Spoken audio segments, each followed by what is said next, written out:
In this quick video, I'll show you how to set Do Not Disturb on iPhone. Now before we start, as you can see, I am really close to achieving a big milestone, which is 1000 subscribers. It's been a dream of mine and we are just few steps away from making it happen. If you think I really helped you, and on that basis you can subscribe to my YouTube channel to help me reach this goal. Now coming back to our topic, so to turn on Do Not Disturb, we just need to pull down our notification panel just like this, and after that you will see this moon icon where focus has been written. We just need to tap or hold on it just like this, and then it will show us multiple options. From here we need to tap on Do Not Disturb to turn this mode on, and there you go, I have successfully enabled Do Not Disturb, and you will see this moon icon on your notification panel as well. Now to adjust additional settings of Do Not Disturb, we need to open settings in our iPhone just like this, and then we need to find focus option in our settings and then tap on it. After that open Do Not Disturb settings.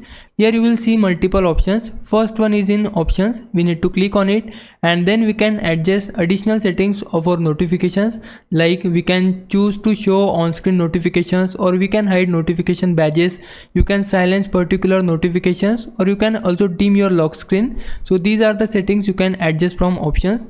I'll just need to simply go back from here. After that we can also allow specific people notifications.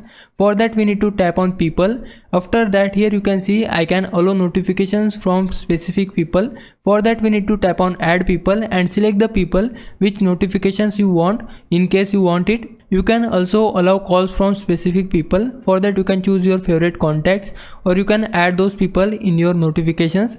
Also you can allow repeated calls on your Do Not Disturb mode. In case someone want to contact you immediately, then they can simply call back you repeatedly and you will get their calls on Do Not Disturb as well. If you want to turn on your Do Not Disturb mode automatically on a specific time, then we can also do one setting. For that I just need to go back from here, scroll down, and then you will see an option called set a schedule, and you can select your time, and then on that time your Do Not Disturb mode will be turned on automatically. So you can set this as well. So if I scroll up here, and then you can see this apps option as well. If I go on it, then I can select add apps, and then I can select the apps which notifications I want in Do Not Disturb mode as well. You can simply select the apps, multiple apps are here. Once you select your apps, tap on done and your settings will be completed. So these are the ways you can follow to set up your Do Not Disturb. Now if you think I was a big help, can you please subscribe my channel. For now, thanks for watching.